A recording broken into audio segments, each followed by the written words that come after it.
महाराज की जय। पद्मावती पुरी धाम की जय। सर्व सुंदर साथ की जय। प्रथम लागू दो चरनी को, धनिये न छुड़ायो खिन। लाख तली लालेड़ियां, मेरे जीव के ही जीवन। इन पांव तले पड़ी रहूं, धनी नजरे खोलो बातन। पलना वालों निरखूं नेत्रे, मेरे जीव के यही जीवन। मेरे जीव के यही जीवन। बोलो श्री प्राणनाथ प्यारे की जय। बोलो श्री सद्गुरु महाराज की। सभी सुंदर साथ के चरणों में प्रणाम जी, कोटन कोट प्रणाम जी। अब हम शुरू करते हैं खिलवत प्रकरण एक। पहला। एक सो दीदी मैसेज डाल देना जरा दोबारा से, मैंने आज डाला नहीं है सुंदर साथ को। ठीक है, डाल दीजिए। सुंदर साथ जी, हमारी 22 चुपई प्रकरण 1 शुरू करते हैं। मैं होती बीच लड़क पने, तब कछुए न समझी बात। मोहे सब कही सुध धाम की, बेख बदल आए साक्षात। मेरे प्रीतम, श्री इंद्रावती जी कह रहे हैं कि मेरे प्रीतम, जब आप श्री देवचंद्र जी के धाम हृदय में विराजमान होकर लीला कर रहे थे, उस समय मैं बचपने में यानी नादानी नासमझी का शिकार थी। धनी के द्वारा कही हुई बातों को मैं यथार्थ रूप से नहीं समझ सकी। अंत में धामधनी ने अपना भेष बदल लिया, अर्थात श्री देवचंद्र जी का तन छोड़कर वो साक्षात मेरे हृदय मेरे अंदर विराजमान हो गए और वाणी के रूप में उन्होंने मुझे परम धाम की संपूर्ण पहचान दे दी। इस चौपाई में होड़ और हठ का शिकार होकर श्री महाराज जी के द्वारा कसनी का मार्ग अपनाने को ही लड़कपना कहा गया है। हफ्से में दर्शन देकर अपनी पहचान कराना ही भेष बदलकर साक्षात आना है। कसनी करते थे ना भाई धनी देवचंद्र जी की, मुझे नहीं दिखता आपको दिखता है, तो मुझे क्यों नहीं दिखता, मेरे अंदर क्या अवगुण है। फिर उसको निकालने के लिए क्या क्या नहीं किया उन्होंने, कसनी कसी उन्होंने, तो उसको कह दिया लड़कपन। चौपाई में आया है ना, जो मैं होती बीच लड़कपने। सोई वचन मेरे धनिये के, हाथ कुंजी आई दिल को। उलझन सारे ब्रह्मांड के, मैं सुलझाऊं इनसो। मेरे धाम हृदय में तारतम ज्ञान रूपी कुंजी का अवतरण हुआ। ब्रह्मवाणी के रूप में उन्हीं वचनों का विस्तृत रूप अवतरण हुआ, जो धामधनी ने श्री देवचंद्र जी के तन में विराजमान होकर कहा था। संपूर्ण ब्रह्मांड की उलझनों को मुझे इस तारतम वाणी से ही सुलझाना है। पहले पाल ना सकी सगाई, ना कर सकी पहचान, पर हम बीच खेल के कई पाए धनी धाम निशान। मेरे प्राण प्रीतम, जब आप सदगुरु धनी श्री देवचंद्र जी के स्वरूप में लीला कर रहे थे, उस समय मैं ना तो आपकी पहचान कर सकी और ना मूल संबंध का प्रेम ही निभा सकी। लेकिन इस खेल में समय समय पर उनकी पहचान से संबंधित साक्षियां मिलती गई। कई साखे बीच कागदों मुझ पर आया फुरमान, इनमें इसारते रमूजे, सो मैं ही पाऊं पहचान। सभी धर्म ग्रंथों में आपकी पहचान से संबंधित साखियां लिखी हुई हैं। संसार को मेरे स्वरूप यानी आखरुल इमाम मोहम्मद मेहंदी की पहचान देने के लिए कुरान का अवतरण हुआ। मुझ पर आया फुरमान। कि मेरे स्वरूप की पहचान यानी आखरुल इमाम मोहम्मद मेहंदी की पहचान देने के लिए ये कुरान अवतरित हुआ। फिर इनमें संकेतों में बहुत सी गुज बातें बताई गई हैं। इनमें इशारते रमूजे कई कुछ बातें कुरान में लिखी हुई हैं। वो कह रही हैं कि जिसकी पहचान केवल मुझे ही है, सो मैं ही पाऊं पहचान। तो कुरान में परम धाम तथा अक्षरातीत की पहचान तो है ही, साथ ही क्यामत के समय में प्रकट होने वाली हक की सूरत की भी पहचान है, जिसका संकेत इस चौपाई में किया गया है।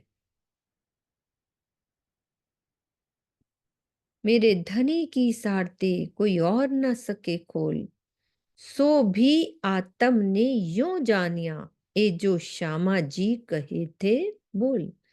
मेरे धाम धनी की इशारों में कही हुई गुज बातों को मेरे अतिरिक्त अन्य कोई भी नहीं खोल सकता। मेरी आत्मा ने इस बात की पहचान भी कर ली थी, क्योंकि सदगुरु धनी श्री देवचंद्र जी ने बहुत पहले ही बताया था कि सभी धर्म ग्रंथों के भेद तुमसे ही खुलेंगे। तो ये इंद्रावती जी कह रहे हैं, मुझे पहले ही बता दिया था देवचंद्र जी ने कि ये सारे भेद तुमसे ही खुलेंगे। ये शुद्ध हुई त्रिलोक को सबो जानिया, इनो घर धाम मोहे बैठाए बीच दुनी के, दिया ऐसा सुख आराम। तो इस ब्रह्मांड के सभी प्राणियों को भी इस बात की जानकारी हो गई कि हमारा घर परम धाम है। धामधनी ने इस संसार में लाकर मुझे निस्बत की पहचान का तथा इस ब्रह्मांड के जीवों को मुक्ति का अखंड सुख दिया। अब वो क्या कह रहे हैं कि इस चौपाई में त्रिलोक शब्द से तात्पर्य 14 लोक के इस संपूर्ण ब्रह्मांड से है कि उनको पहचान हो जाएगी। दीदी हुई थोड़ी ना है, तो जब खेल खत्म होगा तभी होगी ना जानकारी। वाणी आई तो सब हो जाएगी, है ना दीदी। ये शुद्ध हुई त्रिलोक को सबो जान्या, इनो घर धाम। 7वें दिन की लीला में हो जाएगा ना सब। बाद में ही होगा ना ये तो। हम्म। कुछ हो रही है पहचान। हाँ, और जैसे हम जैसे भी तो है, हमारे जीवों को जो पहचान हो रही है तो हमारे अंदर भी तो है ना, वो जीव पहचान कर ही रहे हैं ना। वो भी बात है कि पहचान हो रही है। सो बातें मैं केती कहूं, मैं पाई बेसुमार, पर एक बात ना सुनाई मुख की, अजो ना कछु देत दीदार। इन बातों को मैं कितना कहूं, मैंने इस संसार में बेशुमार शोभा तो पाई, लेकिन धनी ने अपने मुखार बिंद से कोई बात नहीं की और वे अभी भी कोई दर्शन नहीं दे रहे। क्या भाव है, देखते हैं भावार्थ में कि इस चौपाई में साक्षी मिलने का कोई प्रसंग नहीं है, मतलब ये बात नहीं है। धनी ने श्री महामती जी को जो शोभा दी है, यहां उसी का वर्णन आ रहा है। और यहाँ हम सुंदर साथ को सिखापन देने के लिए कहा गया है। उन्होंने तो दर्शन हास्य में कर ही लिया था कि मुझे ना तो श्री राज्य का दर्शन हो रहा है और ना कोई बात ही हो रही है। उनको तो हो ही रही थी ना, उन्होंने तो बातें करी थी ना, दर्शन हुआ। तो ये स्थिति किसकी है? हम सुंदर साथ की स्थिति है, ना कि महामती जी की है, जिनके धाम हृदय में अक्षरातीत पांचों शक्तियों के साथ विराजमान हो। उनके लिए प्रीतम का दीदार और वार्ता असंभव नहीं है। यहां वैसी ही अभिव्यक्ति है जैसा सिंधी ग्रंथ में सुंदर साथ की तरफ से श्री इंद्रावती जी ने वकीली की है ना, वो स्थिति हो रही है। मैं खाली भावार्थ नहीं होता तो ये बात अंदर वही अटक ही गई थी ना मैं, कि कैसे हो सकता है कि उनकी बात ना हुई हो। तो ये हमारी तरफ से कह रहे हैं। अब ऐसा दिल में आवत, जेता कोई थिरचर, सब कहसी प्रेम धनिये का, कछु बोले ना इन बिगर। फिर क्या कह रही है इंद्रावती जी कि अब मेरे दिल में इस तरह की भावना आ रही है कि इस ब्रह्मांड के जो भी चर, जेता कोई थिर चर, चर का मतलब होता है चलने वाले, और अचर का मतलब होता है जैसे स्थिर हो, यानी वृक्ष हो गए उस तरह से। वो कह रहे हैं जितने भी चर अचर प्राणी हैं वो मात्र धनी की प्रेममयी लीला का ही वर्णन करें। इंद्रावती जी के दिल में आ रहा है कि मेरा मन कर रहा है कि सब राज्य की प्रेममयी लीला का वर्णन करे और कोई कुछ करे ही ना, इसके अतिरिक्त वो अपने मुख से अन्य कुछ भी ना बोले। तो ये हमारे लिए शिक्षा की बात है ना, वो ये कह रही हैं कि ऐसा करो। तो अन्य प्राणियों की तो दूर की बात है, द्रष्टव्य दे रहे हैं स्वामी जी कि यहाँ तो अन्य प्राणियों की तो दूर की बात है, जिस दिन सुंदर साथ हम सुंदर साथ राग देश की परिधि से दूर होकर केवल धनी के प्रेम में खो जाएंगे, उस दिन आत्मा के जागृत होने में जरा भी देर नहीं लगेगी। तो इस चुपई के कथन से ये स्पष्ट होता है कि हम सुंदर साथ को धनी के प्रेम में डुबोने के लिए श्री महामती जी के हृदय में अगाध पीड़ा छिपी हुई है। जैसे होता है ना, अब जैसे स्वामी जी कह देते हैं ना कि मैंने संकल्प किया है कि हर सुंदर साथ को मैं मूल मिलावे में पहुंचा के रहूंगा। बोलते हैं ना स्वामी जी अपनी चर्चा में कि उनका दृढ़ संकल्प है कि उनकी इच्छा है कि हर सुंदर साथ मूल मिलावे में उठे अपनी सुरता के द्वारा। तो वैसे ही वो इंद्रावती जी कह रहे हैं कि मेरी इच्छा है कि सब धनी की प्रेममयी लीला का ही वर्णन करें। वो ध्यान वाली बात है ना ये भी। तो ऐसा आगू होए सी आत्म नजरो भी आवत, जानो बात सुनो मैं धनिये की पर मोहे अजू बिलखावत।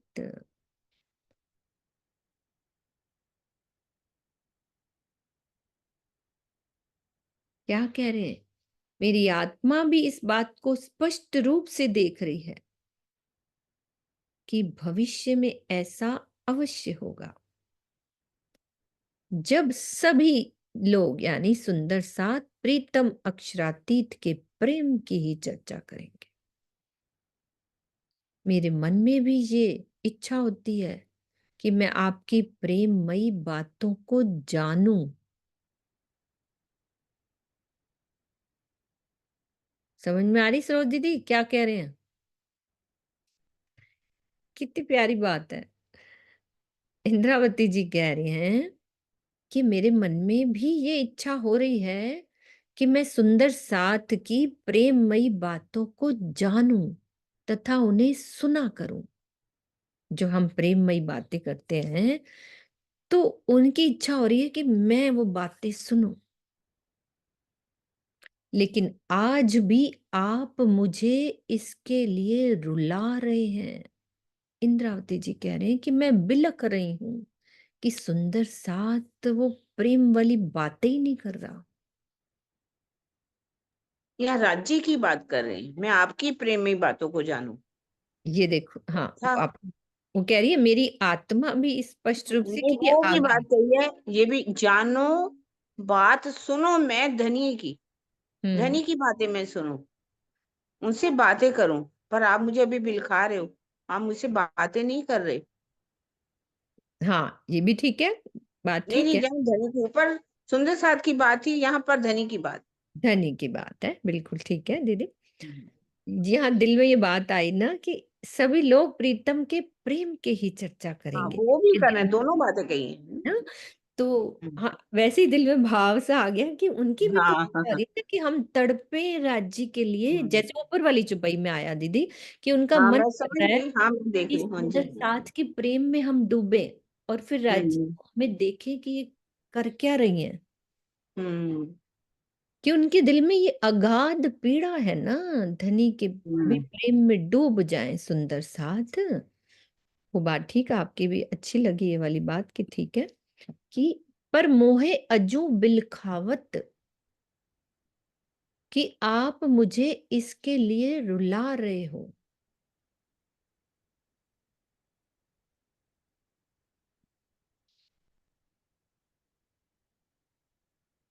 जब सभी लोग प्रीतम अक्षरातीत की प्रेम की ही चर्चा करेंगे, ऐसा होगा भविष्य में। ऐसा होगा, है ना, सब करेंगे। सातवें दिन की पर लीला में उनके योग माया अंदर के ये ब्रह्मांड में तड़प हो होगा। रही है कि ऐसा हो नहीं रहा, वो तड़प रही है कि ये कब होगा कि सब राज्य की चर्चा करेंगे।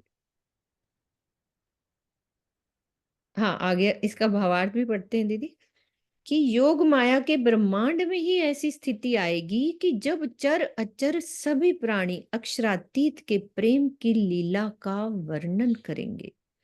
इस संसार में भी जिन जीवों के पास तारतम वाणी का प्रकाश फैल जाएगा, वो निश्चय ही धनी के प्रेम की राह अपना सकते हैं।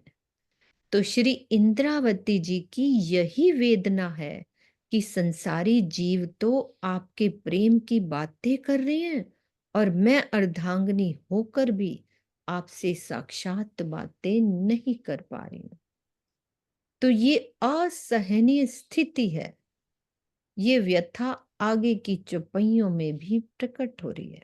अब वो अपनी बात कह रही है कि अपनी तो क्या दीदी, हमारी है ना, उन्होंने तो बातें कर ली, हाँ, है ना, वो तो बिल्कुल है। ने तो कर लिया ना, वो हमारे लिए वकीली कर रही है ना कि बात नहीं कर पा रहे, दुनिया के कर रहे हैं जीव, आपकी बातें कर रहे हैं, हम नहीं कर रहे। ना कछु देखूं दर्शन, ना कछु कहने की आस, ना कछु सुध सनमंद की बैठी हूं कदम के पास। यद्यपि मैं मूल मिलावे में आपके चरणों में ही बैठी हुई हूं, लेकिन ना तो मैं आपका कुछ दर्शन कर पा रही हूं और ना आपसे कुछ कहने की आशा ही बची है। इस मायावी जगत में तो अब आपसे अखंड संबंध की सुध भी नहीं रह गई।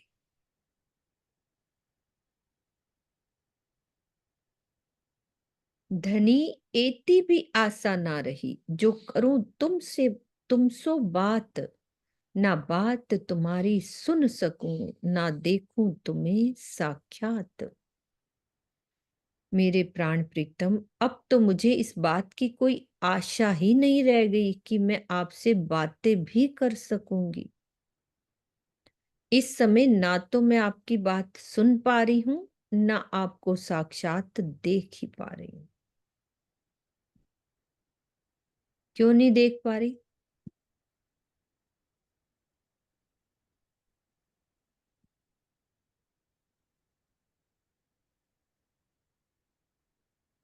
हाँ जी सरोज माया का दीदी। पर्दा आ गया ना हमारे और धनी के बीच में, पिंड और हाँ ब्रह्मांड का पर्दा आ गया।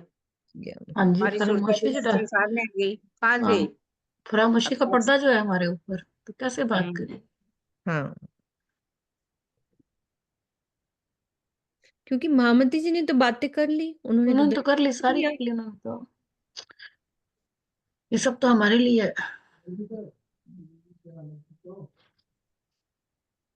ए धनी ए घर सुख सनमंद दियो भुलाए, लगाव न रहो एक रंचक, ताथे मेरो कछु न बसाए।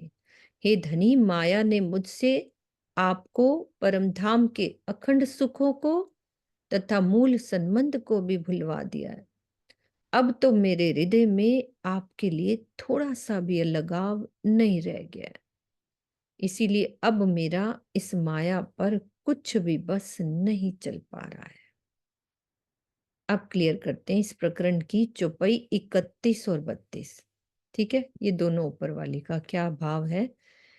परम धाम में स्थित परात्म की वर्तमान अवस्था का चित्रण है, क्योंकि वो बात नहीं कर पाएगी। पर जो परात्म है वो राज्य के सामने बैठी है ना, और दिल के पर्दे पे खेल देख रही है। तो साक्षात दर्शन कैसे होगा? खेल को देख रही है, बात भी नहीं कर सकती, फरामोशी छाई हुई है।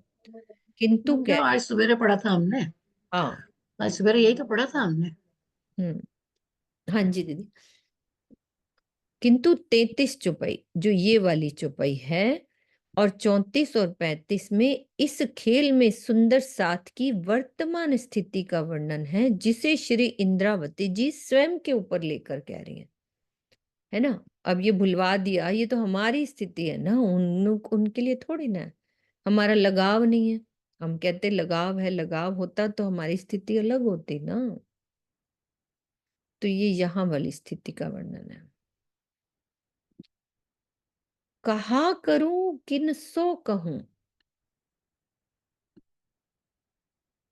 ना जागा कित जाऊं, इतना भी तुम दृढ़ कर दिया, तुम बिना ना कित ठाऊं।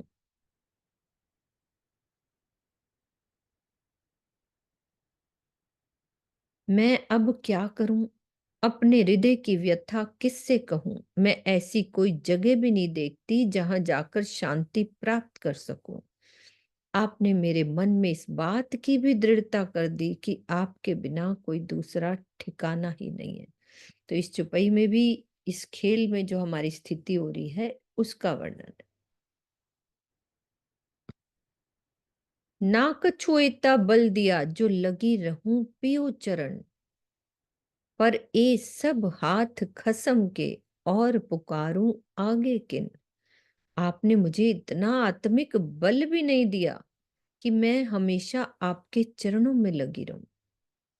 अपने चरणों में बनाए रखना तो आपके ही हाथ में है। आपके अतिरिक्त मेरा और कौन है जिसके आगे मैं पुकार करूं। रोई तो भी जाहिर, पुकारी जो सुखुमार, जो देते रंचक बात तूनी, तो होती खबरदार। हे प्रीतम, यदि मैं आपको पाने के लिए रोई भी तो बाह्य रूप से, बाहर से ही तो रोना है अभी हमारा, अंतरात्मा से विरह की रसधारा में डूबकर मैंने कभी भी आपको नहीं पुकारा।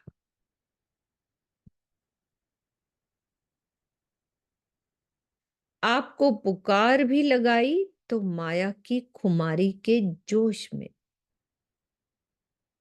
यदि आप मुझे बातुनी रूप से थोड़ी भी पहचान देते तो मैं अपनी जागनी के प्रति सावचेत हो जाती।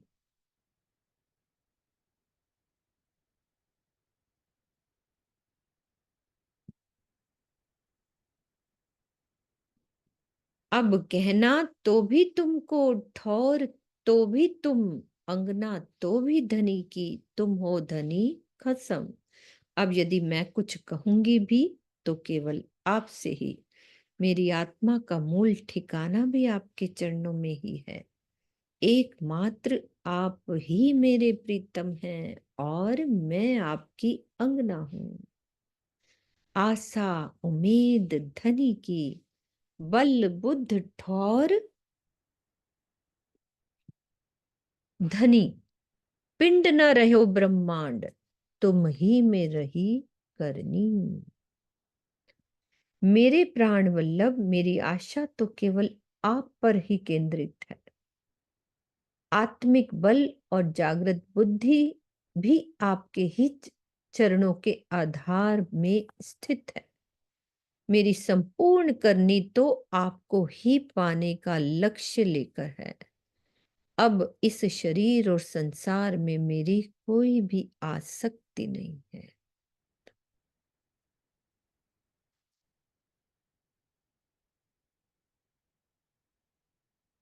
जोर कर जुदागी कर दई, और जोर कर जगावत तुम। कहनी सुननी मेरे कछु ना रही, तो क्यों बोलूं मैं खसम। आपने अपने हुक्म के बल से हमारी सुरता को परम धाम से अलग कर दिया और इस जागनी ब्रह्मांड में अपनी शक्ति, कौन कौन सी शक्ति, मेहर की शक्ति, जोश, हुक्म और इलम से हमें जगा रहे हैं। जगा ही रहे हैं ना धनी, कितना जोर लगा रहे हैं। तो ऐसी स्थिति में जब आपसे मैं कुछ भी कहने सुनने की स्थिति में ही नहीं हूं, तो किसी भी बात के बारे में क्या बोलूं। वे आप तो कर रहे हो ना सब कुछ, मेरा बोलने के लिए अब रह ही क्या गया, अब तो मुझे करना है।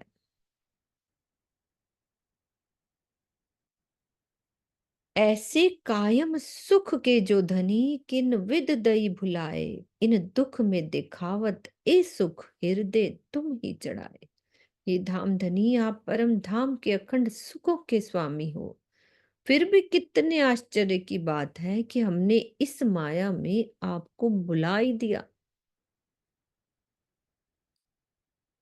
आप अपनी मेहर से इस दुखमय संसार में भी हमें परम धाम के अखंड सुखों की अनुभूति कराते हो और हमारी आत्मा के हृदय धाम में उन्हें अखंड भी कर देते हो। इतने धनी मेहरबान हैं।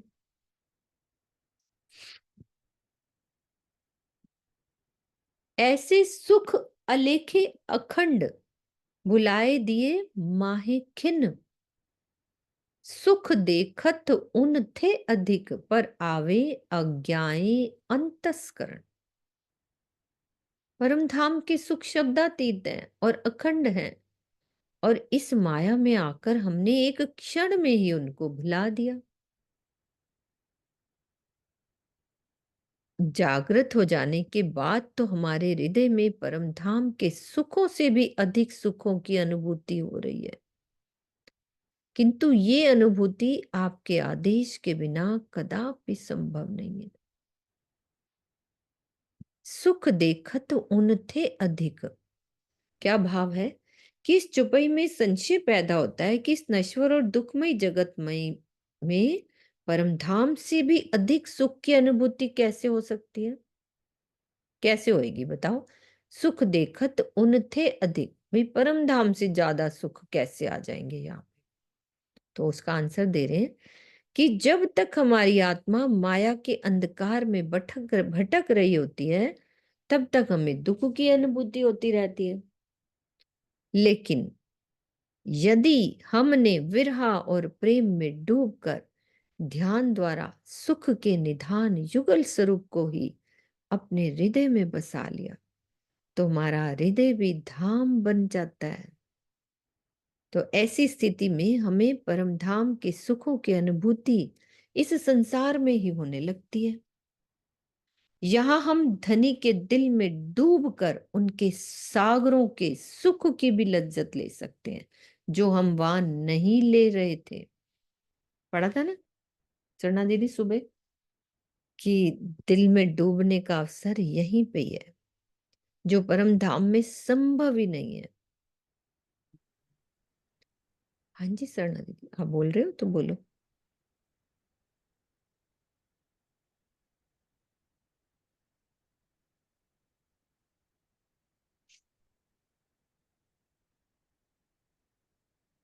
इश्क वहदत तथा निस्बत की मार्फत की पहचान यहाँ ही संभव संभव है, परम धाम में नहीं थी। इस जागनी के ब्रह्मांड में ही योग माया की लीलाओं का अनुभव किया जा सकता है। दूसरी बात बता रहे हैं, एक तो वहां पे हम 25% को। हाँ, राज्य के दिल में डूब ही नहीं सकते थे। जो सागरों के सुख हम वहां नहीं ले सकते थे, यहाँ पे ही ले सकते हैं। इश्क वहदत तथा निस्बत की मार्फत, कि हमें ये पता ही नहीं था कि राज्य ही सबके दिलों में है। निस्बत की मार्फत वो यहाँ पे राज्य ने पहचान कराई, वहां तो नहीं करा सकते थे ना। तो इस जागनी के ब्रह्मांड में एक और नई बात कि हम योग माया की लीलाओं का भी अनुभव किया जा सकता है, जो लीलाएं अखंड हुई हैं, तो जो परम धाम में नहीं हो सकेगा। नहीं हो सकता था। इस प्रकार ये स्पष्ट है कि जागृत हो जाने पर परम धाम से भी अधिक सुखों का अनुभव यहाँ किया जा सकता है, किंतु ये सब धनी के हुक्म पर ही निर्भर है, धनी की इच्छा पर ही निर्भर है।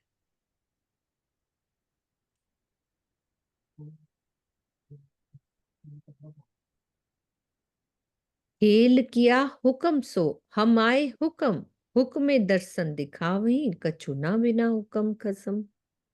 आपने अपने हुक्म से ही खेल बनाया, हम भी इस खेल में आपके हुक्म से ही आए। आपके हुक्म से ही आपका दीदार होता है। ये बात तो पूर्ण रूप से स्पष्ट है कि आपके हुक्म के बिना कुछ है ही नहीं। संपूर्ण श्रीमुख वाणी में मूल स्वरूप, अब हुक्म किसको कहते हैं? संपूर्ण श्रीमुख वाणी में मूल स्वरूप श्री राज जी के हृदय में जो भी इच्छा हो, उसको इस संसार के शब्दों में हुक्म कहा गया है, जिसके बिना कुछ भी नहीं हो सकता। राज जी के दिल की इच्छा को ही इस संसार में हुक्म कहा गया है। जो भी राज जी के दिल में इच्छा होती है उसको हुक्म शब्द कह देते हैं। हुक्मे इश्क आवही कदमों जगावे हुक्म, करनी हुक्म करावही कछु ना बिना हुक्म खसम। तो धनी के हुक्म से ही आत्मा के हृदय में इश्क आता है, राज जी की इच्छा होती है। हुक्म ही आपके चरणों में अटूट ईमान दिलाकर जागृत करता है। आचरण की कसौटी पर हुक्म ही खरा सिद्ध करता है। आपके हुक्म के बिना कुछ है ही नहीं। तो कदमों में जागृत होने का तात्पर्य क्या है? परात्म में जागृत होने से नहीं है, क्योंकि वह तो वायदत में है। वायदत में तो सबकी जागनी एक साथ होनी है। तो इसका क्या अर्थ है कि यहाँ कदमों का तात्पर्य धनी की छत्र छाया या सानिध्यता को पाने से है, जो कि अटूट विश्वास से ही प्राप्त होती है कि हम राजी के चरणों में रहें। ये किससे होगा प्राप्त? हम कहते हैं ना हुक्म से होगा। तो क्या मतलब है कि वो अटूट विश्वास से, धनी तो चाहते ही है ना, धनी की इच्छा है, तो वो अटूट विश्वास से ही प्राप्त होती है। नींद तो नहीं आ रही सुंदर साथ जी? कहूंगी तो उड़ जाएगी शायद। नहीं नहीं, नींद कस ली आनी है। बैठे हैं, सीरियसली मामला है ना, इसलिए चुपचाप सुन रहे सीरियसली मामला है। हैं। ये रेडमी को खोलना, रेडमी हमारी प्रतिभा। प्रतिभा को हम्म, बिना कंप्यूटर से आजकल तो सब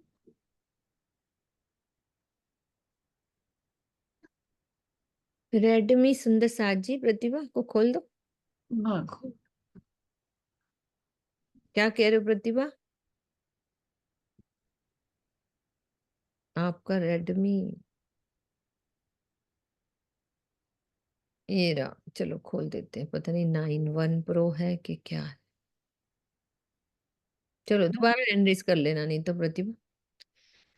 हुक्म उठावे हंसते रोते उठावे हुक्म, हार जीत दुख सुख हुक्मे, कछु ना बिना हुक्म खसम। इसको अभी समझेंगे ये वाली बात को, नहीं तो हम यहाँ हर बात राजी पे डाल देते हैं। तो हे धनी, आपके हुक्म से ही हम परम धाम में हंसते हुए उठेंगे। तो ये हुक्म की ही कारीगरी है कि कुछ सुंदर साथ खेल के खत्म होने से पहले दुख की लीला देखने के कारण वहां रो रहे होंगे। इस संसार में हार जीत दुख सुख आदि सब कुछ धनी के हुक्म से होता है।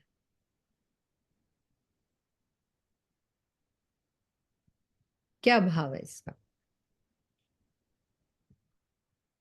तो राजी तो हमें हंसते हुए उठाना चाहते हैं। ये कहते हैं ना, एक चुपाई आती है ना कि परम धाम की वो रीत ही नहीं है। क्या मतलब है इसका? हमारे बीच में और सुंदर साथ है नहीं। किरण दीदी आप भी बोलो, क्या भाव है? आज सब छुट्टी पे हैं, पन्ना जी गए हैं। है नहीं सुंदर साथ कोई भी? हाँ, हाँ, शीतल बोलने दीदी हो। वाले नहीं नजर आ रहे, ना आशी दीदी ना सुनीता शीतल सुनीता दीदी। नहीं है? सुनीता। नीता दीदी भी नहीं है, शीतल दीदी भी नहीं है, इसलिए बोलने वाली हमारी सरोज दीदी हैं, वो बोली। ये अनम्यूट करा है मैंने प्रतिभा को। हाँ, वो नहीं बोल रही। मैं इस चुपाई का ही अर्थ कह रही हूँ कि क्या मतलब है इसका। प्रणाम जी दीदी। हो हाँ गया जी, अनम्यूट। प्रतिभा बोलो। हाँ। हाँ जी।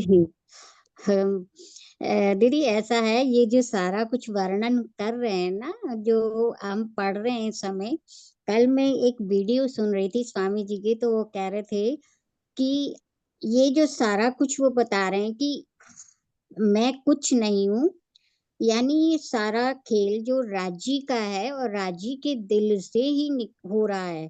हमारा उसमें कोई भी रोल नहीं है, हम कुछ भी नहीं कर रहे हैं, ना कुछ कर सकते हैं, ना कुछ कर पाएंगे, क्योंकि ये सारा कार्य राजी ही अपने हृदय की इच्छा से ही कर रहे हैं। तो इस सारे जो चौपाई है उसका सार यही है।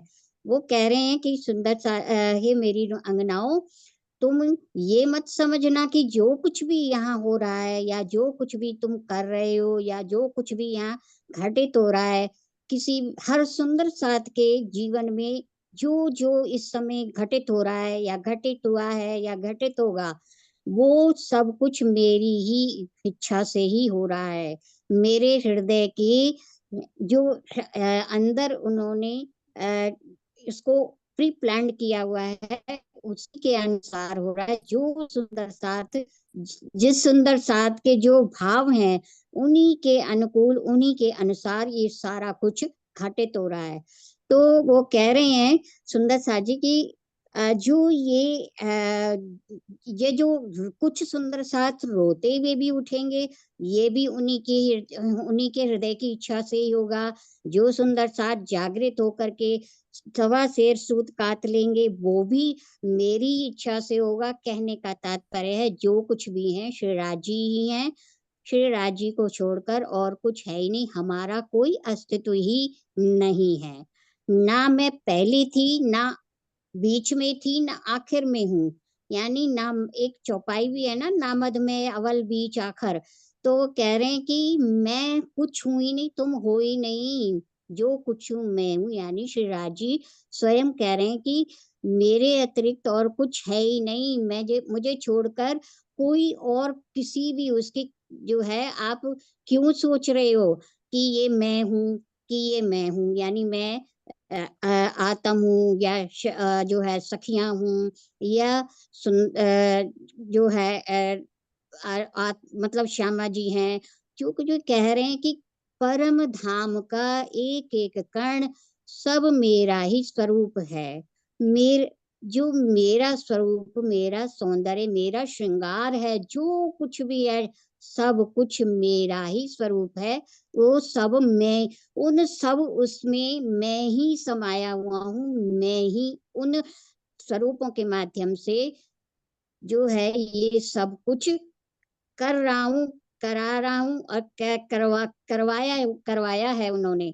तो वो ये केवल इन चौपाइयों का मात्र केवल यही बताना चाह रहे हैं कि सुंदर साथ जी, तुम कुछ भी नहीं हो, हाँ जो जी, हाँ कुछ हूँ मैं ही जी। हूँ। मेरी बात कहने का भाव ये था किरण दीदी कि यहाँ पे जो बात कही गई है, मैं ये वाली बात पूछना चाह रही थी। कहाँ गई वो चुपई? समझ हुक्म में उठावे हंसते। चांदी दी आ गई है, चांदी की भी आ गई। हाँ, एक मिनट किरण दीदी से बात करो। नीरू आ गई।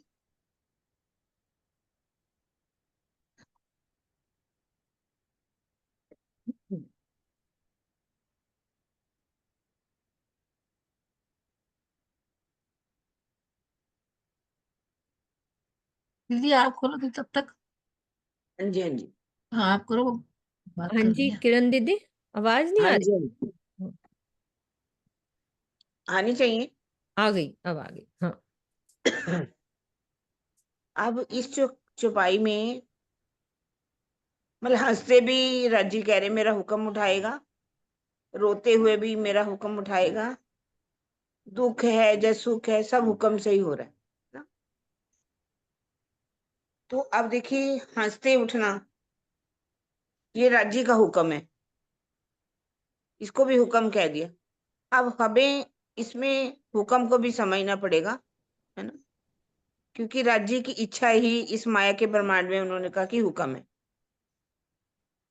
और हमें राज्य का हुक्म ही तो है कि राज्य हमें हर बात की सुध भी दे रहे हैं, वाणी दे रहे हैं, समझा रहे हैं। तो ये क्या है? राज्य का हुक्म ही तो है। तो ये वाणी जो है राज्य का हुक्म नहीं है क्या? ये भी तो हुक्म है ना। ये खेल दिखा रहे हैं, ये भी राज्य का ही हुक्म है। जैसे कि चुपाई हम बोलते हैं, चुपाई तो नहीं है, हुक्म ने हुक्म को हुक्म से हुक्म दिखाए। हम्म। असल में हम कुछ बातों में हुक्म पर हर बात को डाल रहे हैं, लेकिन हुक्म को समझ नहीं पा रहे। बहुत बड़ी बात सुबह समझी थी इसी बात को। है ना। हम्म। क्योंकि जब तक हम हुक्म को ही नहीं समझेंगे ना, हम अब यहाँ पर बात समझ कि अगर हम कुछ भी नहीं करते तो रोते उठेंगे ही उठेंगे, तो ये हम हुक्म पर डाल देंगे कि राजी आपका ही हुक्म नहीं था, हम क्या करते। अब राजी हम क्या करें, हमसे सुबह उठा ही नहीं जाता, ये आपका ही हुक्म है, आपने जब आपका हुक्म होगा हम उठेंगे, हम चितवन करेंगे, हुक्म से आपकी वाणी सुनेंगे, क्या करें, आपका हुक्म ही नहीं हो रहा। तो वाणी में भी आगे श्रृंगार में भी स्पष्ट कह दिया, हुक्म के सिर दोष दे बैठ ना सके मोमिन, हुक्म इलम दृढ़ किया, मतलब आगे ऐसे छुपाइए, इत रोशन छुपाइए कुछ, हुक्म के सिर दोष दे बैठ ना सके मोमिन। तो हर बात के लिए हम हर हुक्म पर नहीं डाल देंगे। हाँ, कुछ ऐसा होगा कि हुक्म की कारीगरी ऐसी है कि जिन तक वाणी पहुंचेगी नहीं, जो आलस्य की नौका पर ही सवारेंगे, आत्म तो है, उसको तो जागना ही जागना है। इतना होने पर भी अगर वो कुछ नहीं करेंगे तो उनको रोते हुए तो उठना ही पड़ेगा। जा जिन तक वाणी ही ना पहुंची, वो तो रोते ही उठेंगे ना। पर ठीक है, उन पर दोष नहीं लगेगा, पर वास्तव में ऐसा नहीं है। जिन तक वाणी पहुंची, अगर वो कुछ भी नहीं करेंगे तो वो भी रोते हुए उठेंगे। और सुख दुख जो हमें मिल रहा है, जो हमने चाहना कि माया के खेल देखने की, उसके हिसाब से हमें सुख भी मिल रहा है और दुख भी मिल रहा है। हम सुख का भी अनुभव कर रहे हैं, दुख का भी अनुभव कर रहे हैं। तो चौथा चरण में क्या था, हुक्म। एक मिनट खोलती हूँ दीदी। ये थोड़ा ना कह सकते हैं जो हो रहा है हुक्म से हो रहा है, हाँ, ये कछु ना बिना हुक्म कसम, हार जीत दुख सुख हुक्म हुक्मे। हम अगर इश्क में हार रहे हैं, है ना, हार भी तो हमारी है, ठीक है, हंसी के लिए राजी हमारी हार भी करा रहे हैं और जीत भी करा रहे हैं। जो काट के जाएगी वो तो जीत के जाएगी, और जो कुछ नहीं करेगी तो वो तो हार के जाएगी। यहाँ दुख देख रहे हैं, सुख मांग जो हम देख रहे हैं, वो राज्य के हुक्म से ही तो देख रहे हैं, क्योंकि हमने इसको मांगा था, राज्य के हुक्म ही हमें दिखा रहा है, और बिना हुक्म के कुछ भी नहीं है ना। ये सारी बातें हुक्म की कारीगरी की है। लेकिन ऐसा नहीं कि अब हम कुछ भी करें भी ना और राज्य के हुक्म पर डाल दें। आप कह रहे हैं कि हुक्मे करावे चोरियां। हाँ चंचल जी जो ये है, क्लियर किया था। बीतक में आता है कि वो हुक्म से चोरी करके लाते। अब बात समझना कि चोरी करना और अपने घर की चीज उठाना अपने घर की चीज है, वो चोरी नहीं कहलाती। एक पत्नी है, मान लो वो किसी कोई आया उनके द्वार पर, उसने खाना खिला दिया, पति घर में नहीं, पूछा नहीं, तो उसको चोरी नहीं कहेंगे।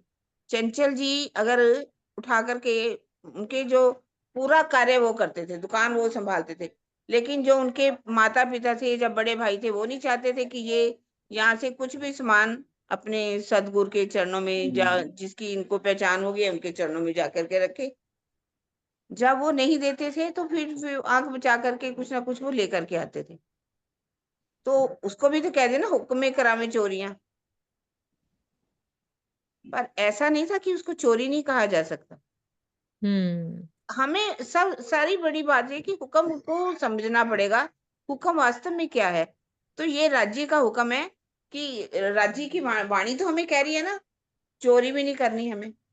हाँ चोरी ये राज्य का हुक्म इसे है। चोरी का कराया उदम कि ना चोरी करनी है, ना झूठ बोलना, झूठ भी नहीं हमें बोलना, चोरी भी नहीं करनी। ये भी तो राज्य का हुक्म है ना, वहां बीतक के अंदर स्पष्ट बात लिखी हुई है।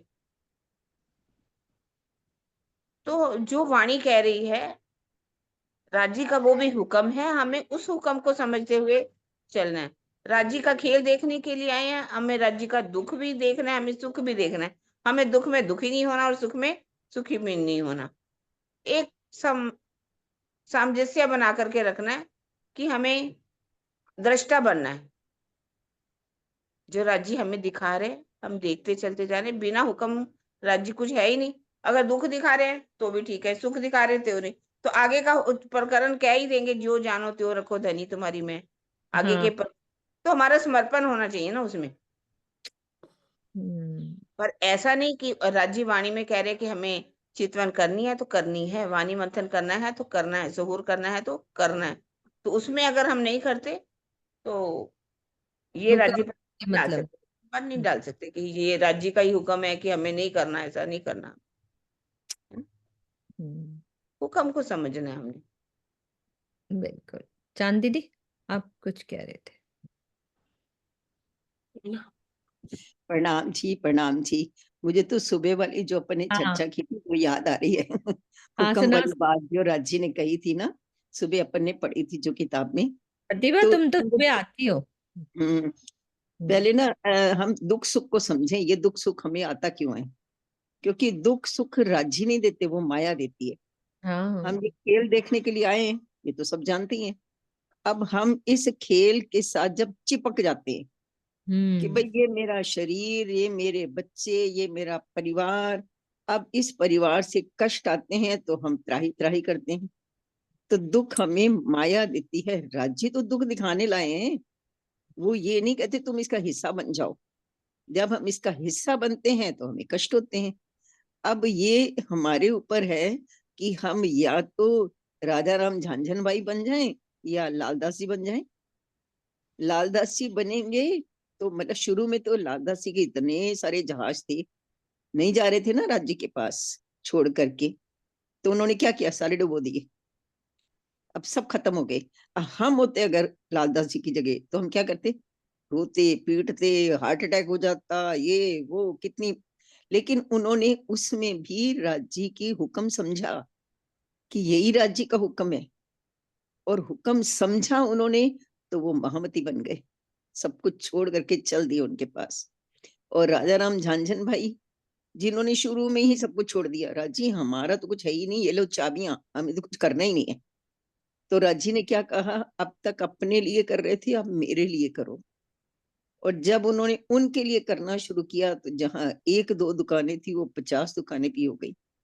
इतना वो बिजनेस बढ़ा कि उन्होंने इतने 5,000 सुंदर साथ का खर्चा कितने सालों उठाया, आसान नहीं है। उनका रोटी कपड़ा सब कुछ खर्चा उन्होंने उठाया। तो ये हमारे ऊपर है, हम माया से चिपके या माया को छोड़ें। जब हम चिपक जाएंगे तो हम रोएंगे, हम छोड़ेंगे तो हम फिर वाहवाही भी पाएंगे, राज्य का सानिध्य भी पाएंगे।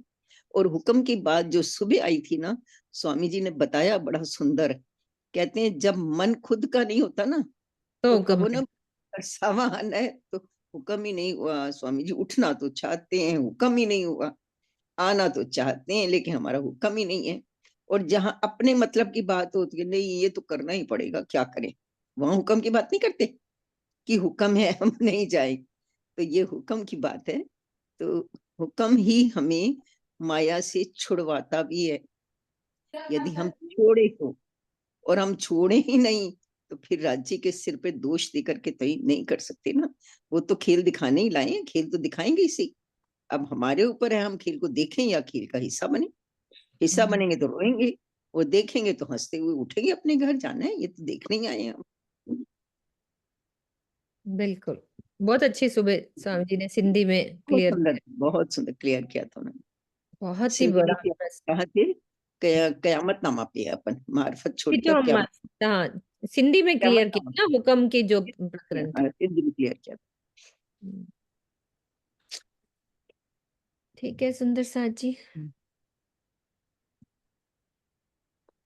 हाँ जी, सोच दीदी, करें चुपाई दोहराए। हाँ जी, टाइम हो गया ना। 5 बजे। हम्म, हम्म, ले लो नहीं, एक दो चपाई और तो। ठीक है। हुआ है सब हुक्मे, होत है हुक्म, होसी सब कुछ हुक्मे, कछु ना बिना हुक्म खसम।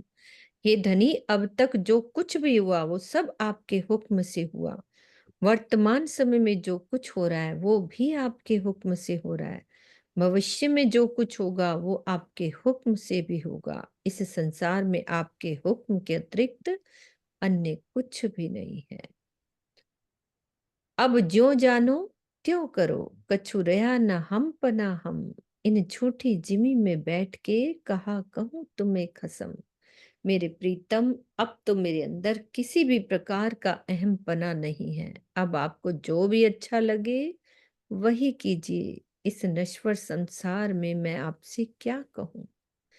आपको जो भी अच्छा लगे या आपकी जो इच्छाओं का कथन प्राय लौकिक भावों में ही किया जाता है, किंतु ऐसा कहने का मुख्य कारण ये है कि प्रेम की गहनतम स्थिति में पूज्यता होने का भाव समाप्त हो जाता है।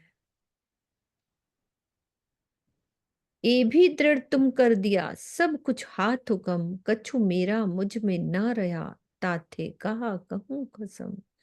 आपने मेरे हृदय में इस बात की दृढ़ता कर दी है कि सब कुछ आपके हुक्म से ही होता है। जब आपकी कृपा से मेरे अंदर जरा भी मैं का भाव नहीं रह गया, तो मैं अपने से संबंधित कोई भी बात कैसे कहूं। अहम का पूर्णतया परित्याग ही अध्यात्म की सर्वोच्च मंजिल पर पहुंचने का संकेत है।